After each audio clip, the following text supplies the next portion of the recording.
Hey, everybody, and welcome into the Phillies Talk podcast presented by Team Toyota. He's Jim Salisbury. I'm Corey Seidman, and we have a special guest in a few minutes. But first, I wanted to talk about the developments and the comments that are permeating baseball right now, including Blake Snell, who said earlier this week on Twitch that he refuses to play in 2020 if his salary is further reduced amid this health risk.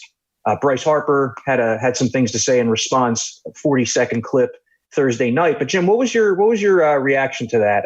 And do you think it's going to affect any of the negotiation that's going on right now and how this all plays out in the public? Well, I heard where Snell said that he didn't want to risk his health or something to that effect, risk his health by returning to the game. And I certainly respect that. All along, every time you and I talk, every time we write something, we always acknowledge that health and safety is paramount. That comes first. That baseball should not return if there's any doubt that people are not going to be safe and healthy. So I really respect a guy who stands up and says, I don't want to risk my health. But then he sort of puts a condition on it and says, but I might be willing to risk my health if I was getting paid my full salary. He ends up, starting in one place and ending up sounding greedy and sounding self-centered. If you want to bow out and not play because you're concerned about your health and your family's health, I mean, to me, that's fine. But, don't condition your return on how much money you're going to make or condition your risk on how much money you're going to make. The risk is there regardless of the money. Make your decision based on your health and not the money. You just come across as sounding greedy.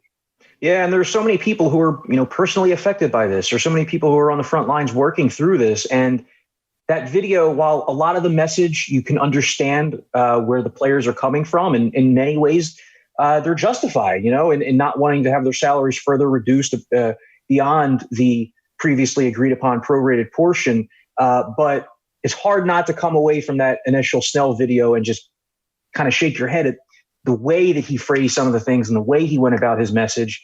And then Rob Manfred was on a CNN town hall Thursday night, and he said that his quote was that if there's no season, the owners stand to lose around $4 billion. The quote was that the owners realize that this is not going to be like a money-making season, but they want to get the game back on the field in front of no fans just so it can be a sign of a return to normalcy. What did you make of those comments from the commissioner? Well, the comment that stood out is he remains confident that the two sides will bridge their gap, settle their differences over pay, and end up having a season. That's the camp I'm in, provided that the governments, federal and local, and provided that health experts give the okay, and provided the players and staff and fans and whoever else is going to be safe. Health comes number one. If they can bridge those and get assurances on health, then I think they'll bridge the differences and play baseball. But again, let's not hear any more of this. I will take a health risk based on how much money I get paid. But if I don't get enough money, I'm not going to take a health risk. Your health is your health, regardless of how much you're making. Yeah, that's a good point. And, one of the other guys who's watching this just the same way we are is our buddy Kevin Frandsen, the Phillies radio analyst, who we're going to bring in right now. Kev, how you doing, man? How are you doing during this time of the year that I would imagine for the last 30 straight years has been baseball time for you, huh? Well, hello, fellas. But let me tell you something. I have a nice beard going. This started on March 23rd. Wow. So I got a good growth going. The hair's going. I've lost my mind. Wife's pregnant. I mean, there's a lot of things going on here at the Fransden household. So how you guys doing? Steak, what's up? Doing all right. I got my hat on because my hair is just totally unruly. I need a haircut so bad. I'm not going to go any haircut. I just think I'm going to go harp on this. I'm just going to grow it out and see where it may be. Well, now I feel obligated. To show you guys that I buzzed myself the other day. Yeah, you might need to put that hat back on. Huh? Not thrilled with how it went, which is why I'm rocking the NBC Sports Philadelphia hat. But I was just going crazy because, my hair's coming out of the sides and pushing out my glasses. And Kev, I mean, how do you replace this energy? How do you replace the day-to-day being at the ballpark for 10 hours and soaking in the weather and the atmosphere and everything. Oof. So many stupid little projects you end up doing that you don't need to do, right? And then there's going through stats or going through, looking through rosters and just see what how things may play out. Then it comes to the house stuff. It goes to the yard. The yard looks pretty good right now here in South Jersey. I'm going to be honest with you guys. I started baking sourdough bread from scratch. Yeah. Yep. So it's phenomenal. It's a San Francisco thing. Yeah. No, that's something that we miss from being back home. But there's a lot of benefits of being home and doing that stuff. Look, I'm a terrible preschool teacher. And so that's not been good for me. My daughter hasn't learned much from me, but from my wife, absolutely a ton. I just miss being around the game. And I just, it sucks. Like this is understandable. It's terrible for so many people, but it's like, man, I love the game. I love being around it. I'm not a big fan of watching stuff I already know the outcome to. And it's unless it's a historical thing. But I can't. But so, okay. I have this one thing as being a player, broadcaster, and all this stuff. And I feel like there's one thing that I've been more than enamored by, and it's work by you guys, work by so many writers around the country. How are you guys coming up with these ideas? Whether it's stories relevant or, trying to make it not seem relevant, but just the fact that you're not making up stories, you're bringing out like quality material. Has it challenged you guys? Yeah, it's a challenge. I would forced to jump in the Wayback Machine a lot and, do a lot of trips down memory lane. Like I'm actually thinking of asking you about that Barry Bonds shirt and giving us a few of your favorite Barry Bonds stories. Maybe we'll write about that. But yeah, we've been writing about it. Corey and I. That's my jersey from 756. Oh, wow. I think it was 750. I was at that game. Was that the one off Mike Basic? Yep. Yeah, Basic. I was playing shortstop. Well, I was at that game. I covered that game. I remember, God, it came off the bat like a thunderbolt. I don't know if you remember that night. We hit that back. Oh, I was right next to Nikolai, his son, and when he hit it, but it was weird because we've been going on. It was a good stretch where, he hadn't hit 756. We're at 755. Came back from Chicago. Yes. Yeah, Chicago. Then we go to San Diego. He gets and ties up Aaron there. That night in San Francisco was oddly humid. And we all walked out going, all right, something's different. Like tonight's going to change in one of those. So first inning, I dove for a ball that's dirty. So I kept it. That's not his jersey from that night because then that'd be really expensive and awesome. But it's a signed jersey. Anyway, cool night. But I mean, like you go down memory lane. What comes how has it been fun going back on notebooks and stuff and reading like what you wrote about or that type of things? Yeah, I'm pretty diligent about like keeping all my stories from a particular year. So I have them right in my laptop.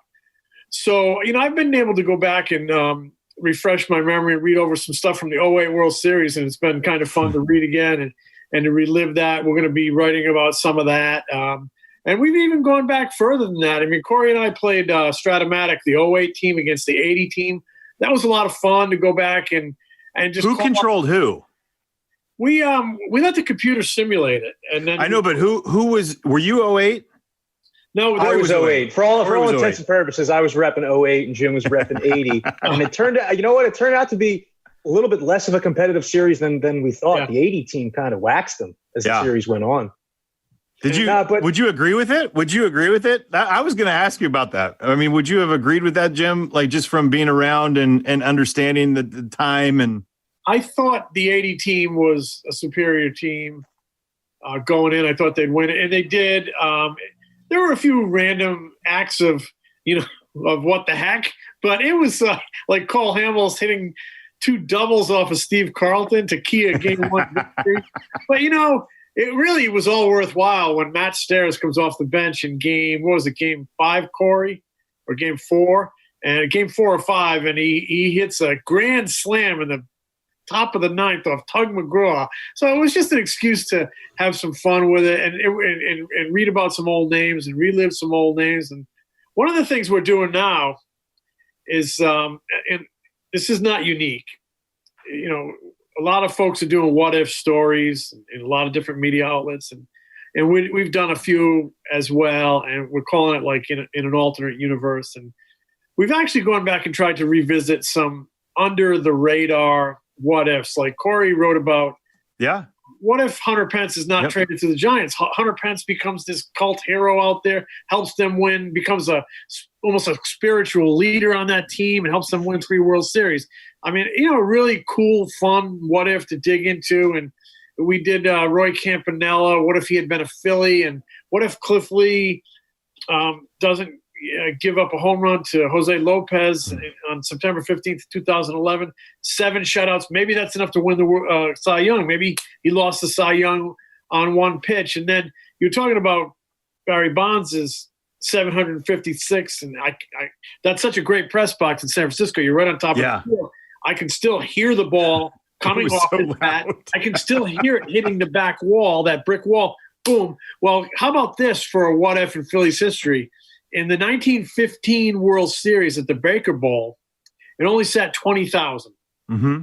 The owner's trying to jam more people into the stands. It was spacious in left, very spacious in center, short porch in right. He ropes off part of center field and part of left field to jam more fans in there. The Red Sox bop 3 balls into the roped off area that are ruled home runs. Phillies end up losing the 1915 World Series. Really? Yeah, it was so, and it's, you know, and that's a story I read about years ago, and I read a lot about it, but it always just, it freaks me out. It's so funny to think that you could decide a World Series on 3 ground rule home runs. And if that doesn't happen, maybe those balls are outs, and maybe the Phillies win the series. So those are how we're occupying ourselves with these kind of what ifs, and just trying to have some fun with it all as we kind of, like you, cross our fingers that the game comes back. Well, I was like Corey just wrote about it, and you were talking about the Hunter Pence trade, and I was in the van with him as we were going to Nats Park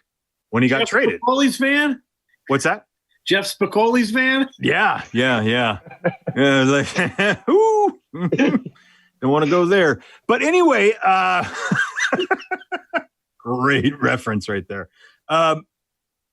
It changed a lot. It was weird in that clubhouse, and I had just been there for 3 days, maybe 4 at most. I just came over from AAA, and I started playing, and the thought that we had just given up, I think, was real.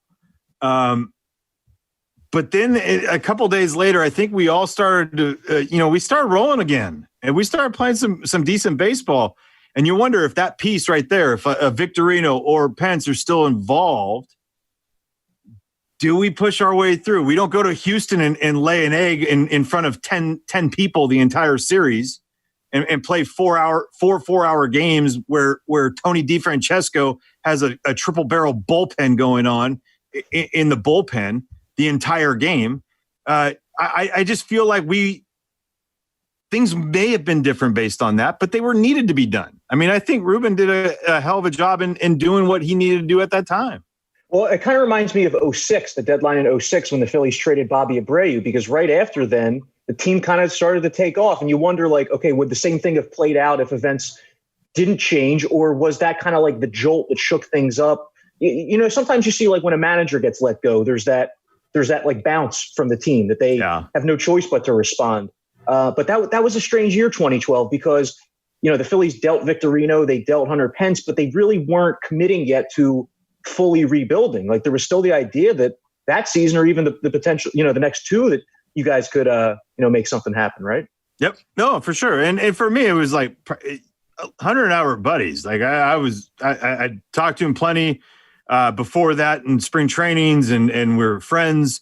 But I'm getting my best baseball friend in that trade, in Nate Shearholtz. And so I'm like, oh, this is great. This is classic. And he was finally going to get out of the way in San Francisco and get an opportunity. Hits a home run, I think, in game 1 as a Philly, and then breaks his foot. And I'm not saying they weren't, obviously no one's going to bank on an injury, but they were not banking on that. They were banking on getting Nate to have an opportunity to play. And sure enough, next year he goes to Chicago and hits, 20 plus homers. Right. I mean, so maybe we would have gotten that had Nate not gotten hurt. I'm not saying 20 homers, but you know what I mean? Like in that whole situation. So there's so many what ifs. I love that. The 1915 one though is crazy. Yeah. Like I need more people.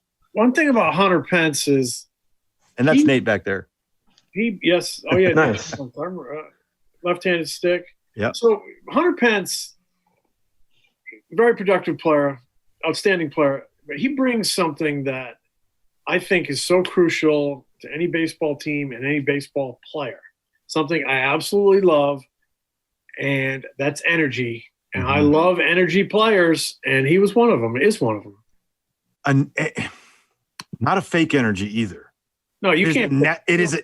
No, you know what I mean? Like there's guys that have energy that you're like, oh, okay, like there's crazy people. Like his energy. I'm talking life. I'm talking during the game, between the lines, those 9 innings. Nobody. You don't see a lot of guys have that energy that's in between the lines like that and off the field. Some people don't have it. Some guys don't have it. They're dead players. But to me, when you have really great, when you have really exceptional skill, as all major leaguers do, and you couple it with energy like a Harper, you're something special. Yep. No. So, okay. I don't know if I've ever told you this story. So we're in the fall league. It was the year that he ended up, so it was 06, 07 fall, in between in the offseason of 06. He ends up having to go home because of a DUI in Hunter Pence, but he was with the Astros at the time, but he was dominating. So I'd never seen him or heard about him. I read about him in Baseball America at that time. He's raking in the fall league. We're playing the first time in Mesa. I'm playing shortstop. Well, okay, I'm ready to go. What the hell is going on in the on-deck circle? It's Hunter Pence and is on deck. Like I missed 2 pitches. Because I'm watching his on-deck performance. It's a performance of him getting loose. I'm like, whoa, wait a minute. It's 0-2? Wait, what the hell? What did I miss? Because I was enamored by him. But I was more enamored after that by just watching him go about his business. This dude ran everything out hard, ground ball to the pitcher, bust his ass right down the line. And then you look and you're going, oh my God, like this guy, this is the fall league. He's raking, he's doing everything. And it's unfortunate what happened, but it happened.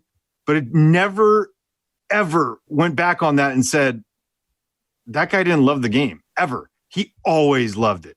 He played with a passion. He played with an energy that was natural, but it was weird. Like it was like he threw weird, but it was hard. It was straight. It was accurate, but it looked funky. His on decks, I can't even mimic it.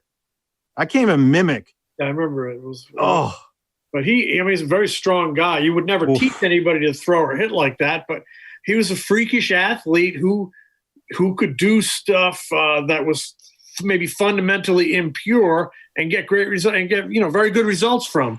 But his energy sticks out to me, and I think energy is so important at any level of the game. I don't care if you're playing 8-year-old girls softball, 8-year-old little league, high school ball, college ball. Energy, man, is so key. Yeah, I was always a dead player. No way. Come on. I mean, look, that's one of those things that I feel like a lot of fans don't take stock in or they discount is one of the intangibles, like getting your teammates up the way that Pence did. Kev, is it difficult to try to explain to a guy who's been in the clubhouse his entire life? Is it difficult to try to explain to people sometimes how important things like that can be, the things that there are not stats to measure? I think now more than ever. I would say when I was coming up, you had a lot of people that, had energy or didn't really like the young guys having the energy. They want them to stay quiet. For like myself, I could speak, you guys have met me. I'm very talkative. I have a lot of passion for the game of baseball. I love being where I'm at. It's hard to kind of pull back on that. It really was. And so when I say that, I feel like the analytics department, all that stuff was not involved. And you didn't have to explain the energy part. You know what I mean? Like, you just knew that the chemistry within a team was real, right? Because of certain pieces. I go back to 2010 with the Giants in spring training. We just got Mark DeRosa, Aubrey Huff. It changed that clubhouse for the better because it brought a looseness to the clubhouse that we cannot really explain, right? And it brought out this talent. It didn't mean that they were going to win the title, and they ended up doing it. But it was one of those things where I think all of us knew. We didn't have to explain it. And if we did explain it, people understood, like, yeah, he's a clubhouse guy. He's perfect. But now I feel like you have to go farther, right? And discuss, like, why this guy is so good in the clubhouse, why this guy matters to this team winning in a non-numerical way, right? I mean, there's you can't quantify what a player brings within the clubhouse. You can't. And I think we're defining things too much. You know, Jim said something that it was such it was so unorthodox in the way Hunter played. There's no numerical value on the look of his play, the look of his passion, the look of the energy that was real, that was there every night, 0 for 4, 0 for 5, or 5 for 5. It was the same. There's no numerical. And that to me, I think, is getting lost in there are such, and we've talked about this, both of us, like all three of us. There's so much good in a lot of the analytics that have come out. But there's also a lot of good in the stuff that you can't describe. Agree. There's no metric on head and heart. And, and you combine those, and it's amazing because Hunter had that. You have to. That's the beauty of him. Is it was always there. You have to include those head and heart in your evaluations, along with your scouts' evaluations, and along with your analytic evaluations, in coming up with a portrait of a player. But on energy, there's different kinds of energy. You'll agree. Chase Utley was not an expressive player. He was not a loud player, but I dare you to say he didn't play with energy. There's all different kinds. All different. Exactly. I would 100% agree because Chase was the guy that led by example. Right. And the energy that I look at energy as this, like, okay, you're tired. It's August. You're now accumulated 500 plate appearances on the year. It's humid, all this stuff. Ground ball to the pitcher. What do you do? And we know what Chase did. I mean, he was halfway into the outfield, on the line at, post, being thrown out by 30 feet. But it didn't matter because and you can say it's respect for the game. It's all that stuff. It's just, that's who he was. I don't even know if it was the respect part of the game. I just think when it comes to certain people, it's them. That's them. That's Chase, I just look at relievers. Like you don't have to have an energy every pitch. You don't have to have that Papelbon look. But if you give me a fist pump after a big strikeout, and we know, like in a crucial moment, not like a 6-0 game, you come in, you punch out, 2 guys, and all right, that's you give me that 2-1 ball game, you leave runners on first and third. And you get that punch out, and you come off with that. It's a natural yell and all that stuff. Oh, you talk about lighting up a not even a fan base, but not only a fan base, but a dugout. Oh, I love that. Well, that's what I think is one of the many things that Bryce Harper added to the Phillies last season. You think about the number of times that he legged what should have been a single into a double. So there's the leading by example in terms of your best player showing he's going all out, and how expressive he would be when he would get the second, whether it was a fist bump or a wave back to the dugout. How about the day game after? Player. Day game after they got eliminated from postseason play, right? In Washington, he hits it wasn't a soft liner over Trey Turner's head. It was a well hit, well struck, low line drive over his head. Victor Robles comes in, kind of jogs on it, and what happens? He takes second base, and that said everything I needed. That said everything about Bryce Harper that I needed to see more than anything. Because look, it's a day that we all understood that could have been. We're not in the postseason, all this stuff. I can kind of coast in this whole thing. I got my knock. I did that. No, he kept playing, and that I appreciated. I don't know how you guys felt, but that one stands out more than anything for me with Bryce. Yeah, I mean, that was a theme constant throughout the entire season. I want to just real quick harken back. You have this this Giants jersey behind you. People who are watching on YouTube, the beginning of your career was when this was going on, right? When you first got to the majors, that must have been a media circus in those Giants clubhouses, huh? And I wonder, like, has there been anything that you experienced since that was comparable? Not even close. Like, not even in the same breath. I look at the Barry Bonds time. So growing up in the Bay Area, understanding and loving Barry Bonds, and being able to play next to him, play with him, and during this time, it was something that I will always take with me. Now, what comes with it is you have Aaron Andrews and the entire ESPN crew following you every day. You had more national media than, probably the closest thing to it was the World Series, not the playoffs, the World Series. It's like the fifth day in the big leagues. I'm leading off against the Brewers in Milwaukee, a Monday game, and they put me as the leadoff guy during BP. Well, Louis Pujols is throwing BP. I've never seen Louis Pujols throw BP. He throws these like natural cutters that are. He was our third base coach or first base coach at the time. He throws his natural cutter, and I foul the first pitch off. I couldn't tell you fouling balls straight back in the BP maybe 5 times in my entire career. 5 times. I do this one, it hits Barry right in the head. Oh wow! And he's on the ground. Everyone's worried. I mean, I become. In my mind, I'm like shaking because I'm thinking I'm going to get let go. Because I did this. I mean, it was not intentional. Around the national media the next day, I'm a god because guess what? Guess who knocked out Barry Bonds? Yeah, that was me. But that night, so I'm at my locker. I turn around and I just got out of the shower. I put on my shirt, and I just feel like this presence. I don't know anything that's going on. I really am not seeking anything out. I'm actually wanting to lay low. I turn around, and sure enough, it is line to line. It just like 2 lockers, 3 lockers full of cameras, national media members talking to me about knocking out Barry Bonds before the game, and I'm like, and I'm freaking out. Like now, I'm like totally freaking out. Like I fouled the ball off. It just happened.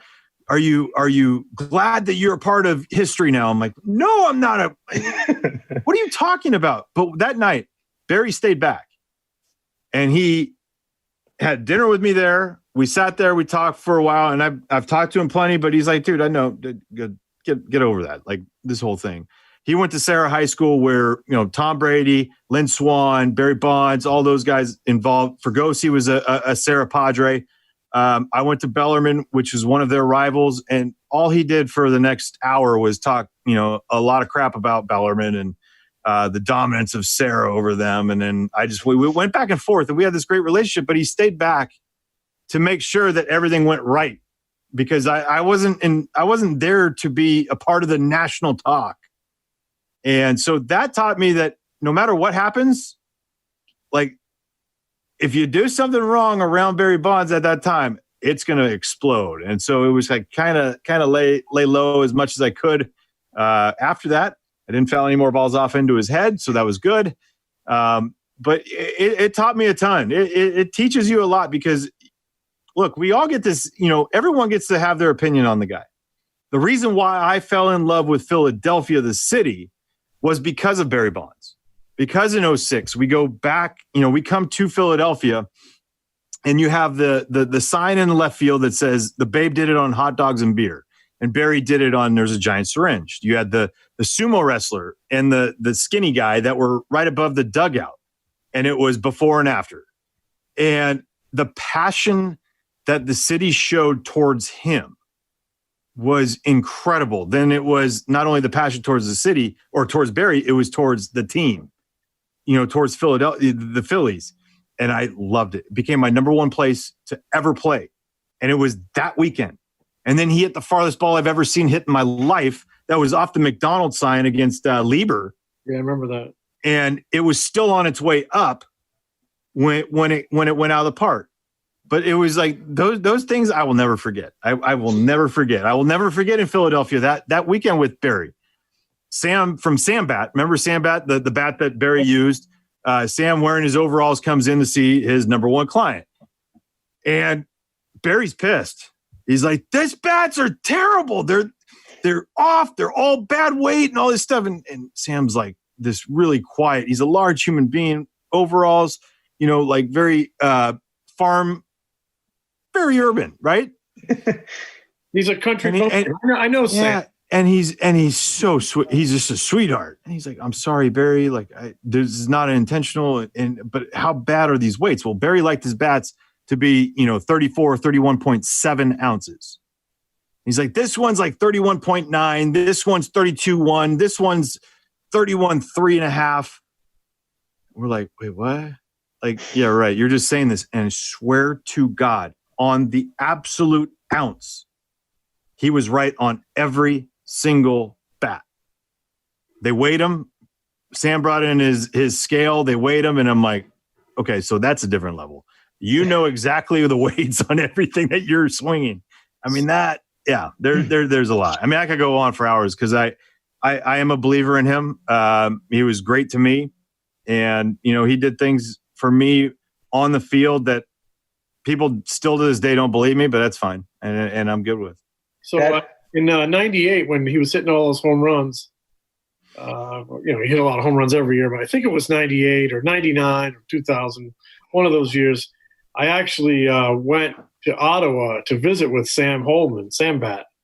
And those bats, this guy started this company in his shed behind his house in residential Ottawa, the capital of Canada. So we had a shed with a little tomato patch next to it, and he used to carve the bats. Actually, bat makers don't like to say carve; they like to say turn because it's on blade. Yep. So he used to turn the bats in this shed, right? And then he'd bring them into his basement and give him a light sand, and he dipped them in the lacquer or the paint or whatever, the stain, whatever you call it, to get the color. And then he'd bring them up into his, he'd hang them to dry. And when they were dry, they'd go into his living room, which was his shipping department. And he'd box them up, and he would drive them to the New York state line, Ogdensburg, New York. And because of NAFTA, he was allowed to do this. He used to drive them to the New York, Canada line to a post office in Ogdensburg, and he'd mail them from there because it was cheaper to use the U.S. Postal Service. And that's how he'd deliver them to Montreal because there was a team in Montreal in those days. He was like Wozniak and Jobs. So it was such how that all started. And then Barry really put Sam on the map. He makes a great bat. Ryan Howard hit a lot of home runs with the Sam bat. And he went to Marucci later on. But Pujols, it was Pujols, Ryan, and Barry were like the big. Yeah. And it all started, just with him, making bats in his backyard. Sam was a set builder for the National Ballet in Ottawa. Really? He's a carpenter by trade.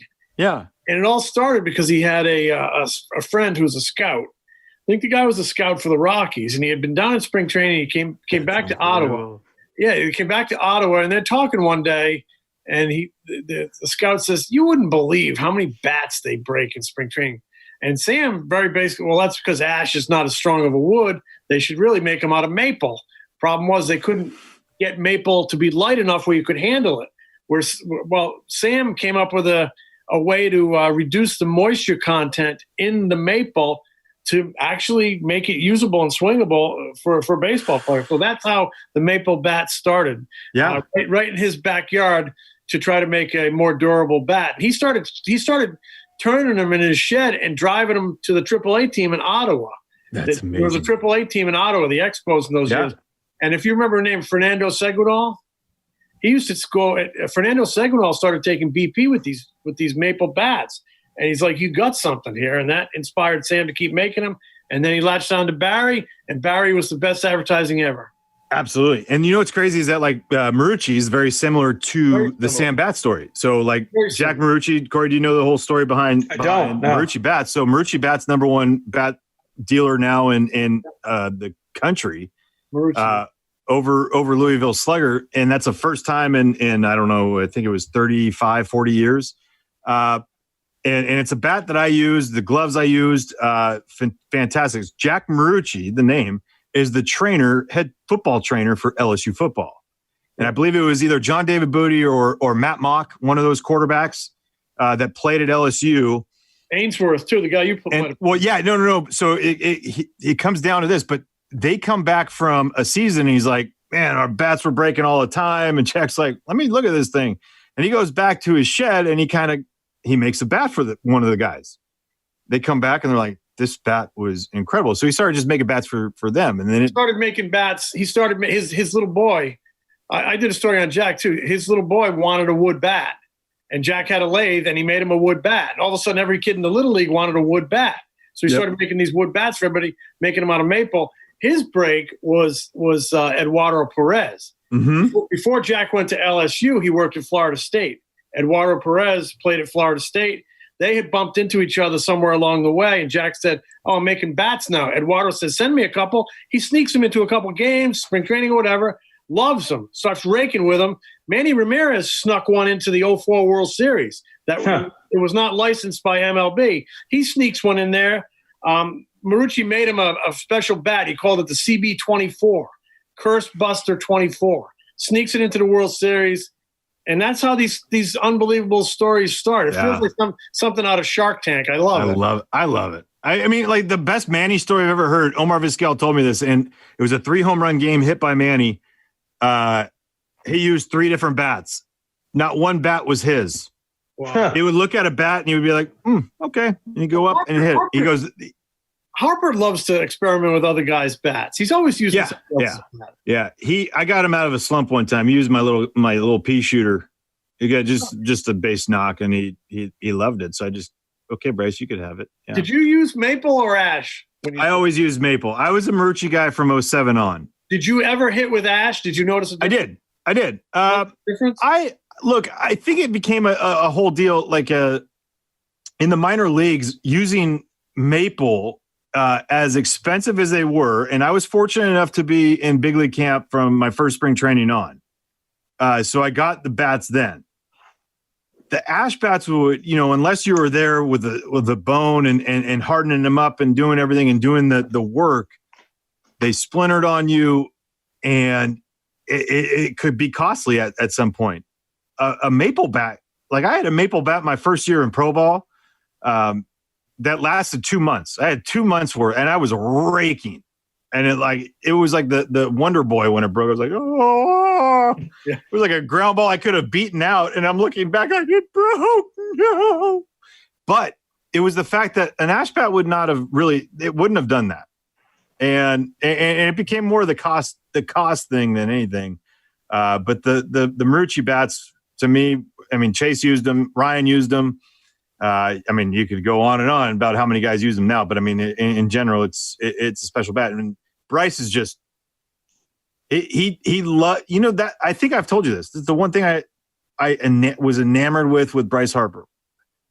When you play with superstar players, there are little idiosyncrasies that they have, but they're not superstitious type things.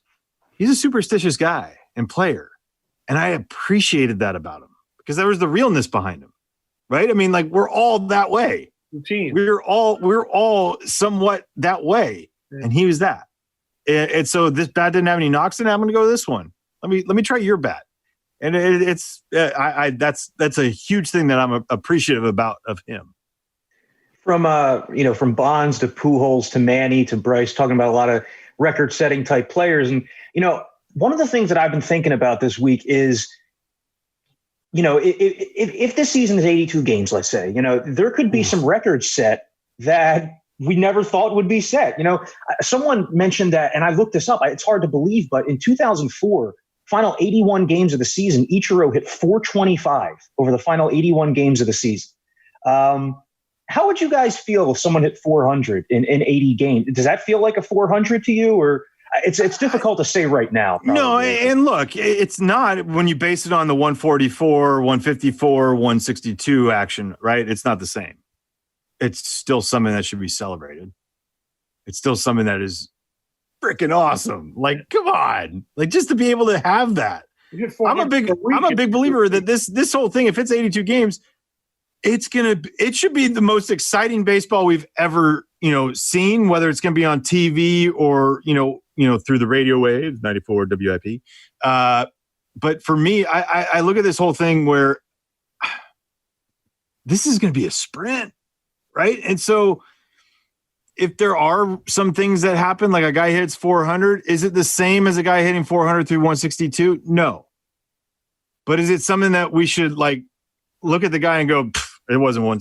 No, it should still be celebrated, but you can't poo-poo this whole thing, right? That's just my belief. It's not the same, but it's something that should be celebrated. Guys being able to do certain things, we might see pitchers give up just the bare minimum in runs. A guy might have a 1-2 because of the amount of games and accumulation of games that they're not going to be accumulating all these innings. I'm more. I don't know how you guys feel. I was talking to Brian Price yesterday, and how you talk about this could be a rest year for certain guys as far as not accumulating those innings, but it's okay, but the following year, what happens? Aaron Nola's gone a couple years in a row over 200 innings. Let's say he goes and makes, 82 games, maybe 16 starts, roughly. I mean, that's what you would think. It would come back down. Let's say he averages, 6 innings. It's 96 innings. Coming back, it's 100 innings less than the year before, 104 innings less than the year before, whatever it may be. And you're going, okay, so can you ramp it up the following year? Can you ramp it up and do that? Because we've talked about, all these guys coming off Tommy John, what's going to happen. That's something to worry about. I don't know, or maybe think about. I don't know. What do you guys think? Yeah, no, it sure is. I mean, everybody's so focused on 2020, but those are the things you have to consider as well, is how do the off-season training regimens change beyond 2020? It just feels like this is going to affect sports, not just this year, but for a couple of years, the impact's going to be felt, the ripple effect. Yeah. How about really good prospects at the lower levels, missing all those reps in the batter's box, okay, all those reps on the mound? It's going to affect the game, in ways we haven't even discussed. Those prospects missing development time because they're missing it now, and we don't even know what the minor leagues are going to look like when things are going to get going. So it's going to affect people in a lot of ways. Your NBC Sports Philadelphia podcasts are now on the My Teams app. You can listen to Phillies Talk, Eagle Eye, Sixers Talk, and Flyers Talk right now on the My Teams app. All right, this is not speculating on anything because we know that it's going to be expanded rosters, and they're going to have a taxi squad. They're going to have to. I'm not talking about taxi squad players. I'm talking about guys in A-ball who wouldn't be on, but are good players and need the reps. Okay, but here's my thing. Would you guys be opposed for some of these teams to bring those A-ball guys onto the taxi squad? If they can help you win games, fine. Okay, but that's the point. Is this is a time for them to be around the big leaguers, and I don't know. These taxi squad teams are going to have to play, right? I feel like maybe before the big league game, you're going to have to play these taxi squad games. You might have to. You're going to have roster problems. So if you put them on whatever the equivalent is of your 40-man reserve list, and all of a sudden now next year you deem him really not ready. How do you get him off that without having to put him through waivers?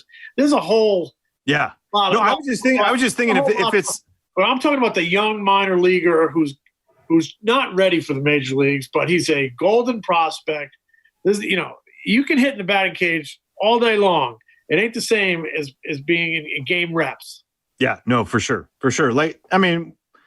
We can go with Luis Garcia, right? We saw the step back he took last year in Lakewood. This would be a huge year for him to get back going, right, and doing a lot of things. Now, would it be beneficial for him to if they don't have to put him on the roster, if the taxi squad thing is just a taxi squad thing, and if you have to, but would it be beneficial for them to bring him, to Philadelphia to be a part of that? You know what I mean? Like certain guys like that. A guy like that was over his head in Lakewood. I wouldn't be throwing him into that. But it's to be able to watch him and be able to see and be able to, like this could be a year they could get creative in I don't know, not promoted, but you could have future games being played. These taxi squad games, because they should be playing games. That's the only way. Alec Bohm could, he was ticketed for AAA. He could end up helping you win big league games. Oh, hell yeah. I think that level of prospect is going to make up your taxi squad, and then the NRIs, the Neil Walkers, and those guys. But how about a guy like Madison Bumgarner? Mm-hmm. So, he has those great postseasons with the Giants.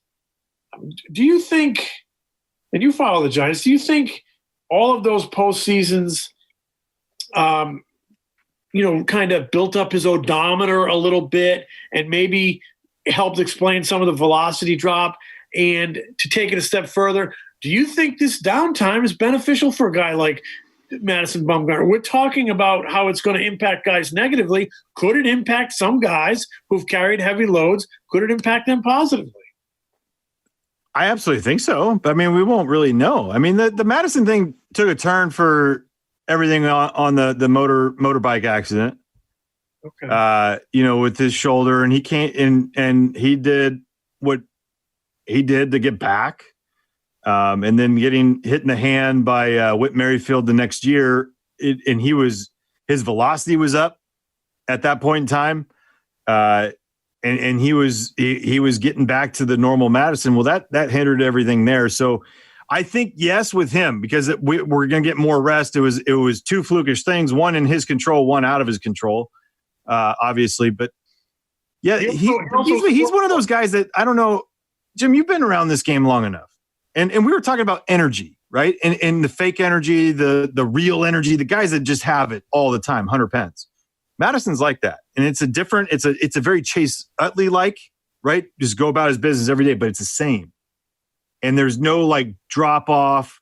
There's no spikes. It's always the same. And I feel like guys like him continue their ways in the postseason because they don't have these. They're this. But it's a high level this, like, staying that level, where everyone else's anxiety, the adrenaline catches up to him, and they don't know how to use it. He does, and I don't know, that's just something that I've wondered if you see that through other pitchers or players.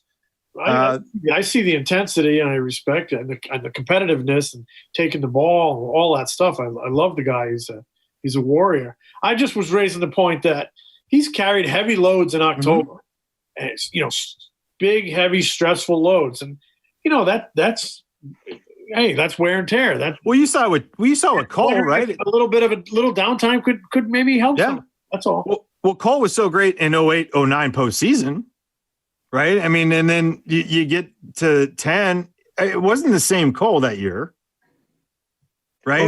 09 cold. 09 was the year he struggled after the 07 and 08. 07, 08. Yeah. He'll tell you he didn't train the right way. But I think their bodies were just like that. People forget, like, winning takes a toll, and it's awesome. Right. Like, to win is awesome. Right. But these guys are going and added extra, right, for the job that they are required to do. Yeah. But it's an adrenaline you just don't have all the time. It's where you want to be. The postseason is where you want to be. Absolutely. An extra month of intensity, an extra month of stress, an extra month of wear and tear. And sometimes I think we underestimate that. It's where you want to be. Absolutely. It's where you have to be. Yeah. I'm not saying you don't want to be there. I'm saying maybe some guys can benefit from catching their breath a little bit. That's all. And that's what makes it so remarkable when you see teams sustain those deep playoff runs year by year. Like, we're watching right now this Last Dance documentary about Michael Jordan, and you saw that the 3 consecutive long runs in the playoffs, coupled with the some of the off the court stuff that he had to deal with, he was spent by the end of that. And I mean, think back to those Phillies teams, 5 straight playoff runs. It was a period where after the first 2 years, at least, they were expected to win. And it was like, it got to a point where it seemed like when they would win a game, it was a sigh of relief as opposed to, a feeling of elation. So that's what makes it so remarkable when you see those teams do it year after year after year. There aren't many of them. Phillies Talk is presented by Team Toyota, and Team Toyota is kicking off a new season with safety, savings, and service. Visit today at teamtoyota.net to be part of the team and stay on the road to victory. Jim and Corey, you could talk about this. I don't know. Is it – I'm never going to say they didn't want to win, but did you see that the desire or the expectation to win was higher than the want of that late run of Phillies in the 5 straight? Sure seemed like that way in 2011. What would you say, Jim? I think there was, I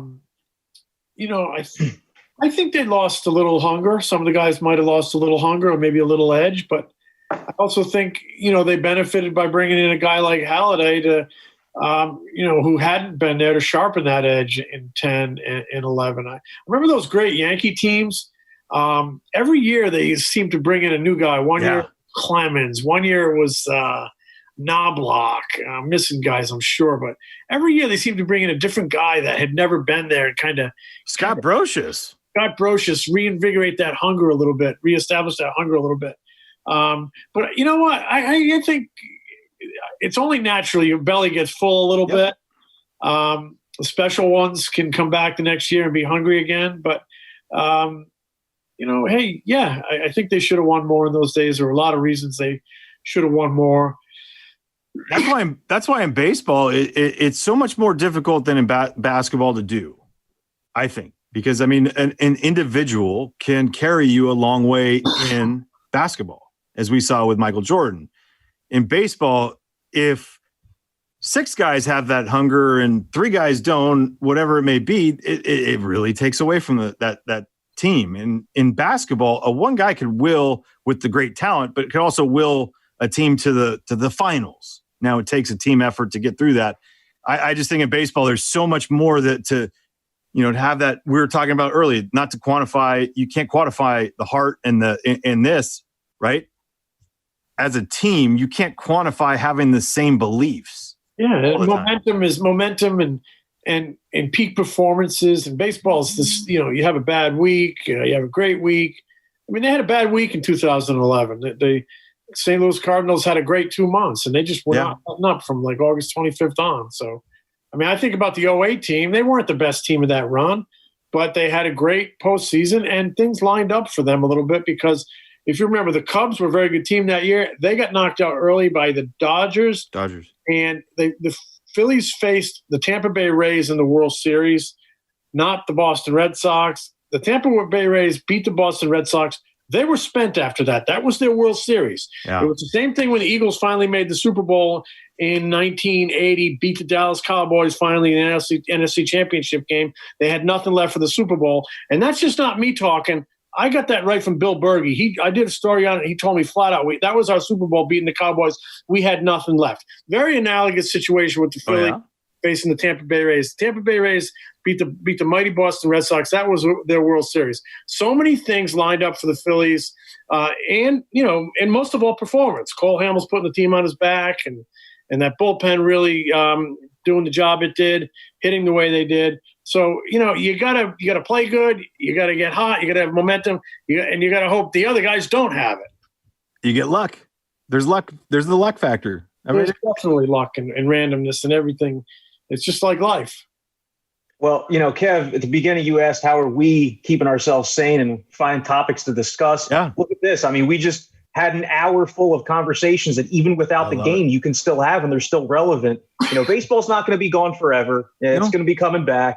And, all this is a lot of fun to think about speculatively, but also the idea that in a couple months, all this could come to fruition. What's the one thing that you guys are excited to write about when the game comes back? Or talk about? Either way. I'm really interested in how the dynamic changes with no fans in the stands. Which guys are affected, which guys admit whether it has impacted them. there are a lot of players that probably will have no effect on, but I'm curious to see who those guys are and who those guys are not.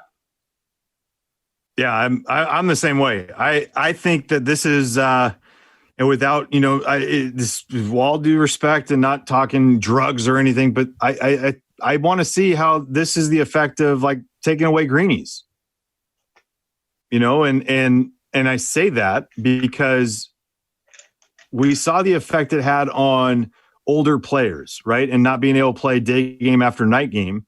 For me, I look at this going, oh my gosh, like we're going to see the older guys, I think, struggle a little bit as we get longer in this because the fans matter and the energy the fans bring matter to the players and the older players as far as bringing their A game all the time because that adrenaline is added and that adrenaline gets you over the soreness, gets you over being tired. And I'm really looking forward to that. I'm looking forward to the sprint more than anything. Yeah, I'm all for this season getting as weird as possible, personally. I think the weirder it gets, the more fun it'll be. And Kev, thank you very much for getting weird with us here for an hour on the podcast, brother. You guys are the best. Appreciate it. Coming on the Pine Tar for Breakfast podcast. Anytime. Catch up with you soon, buddy. All right, dude.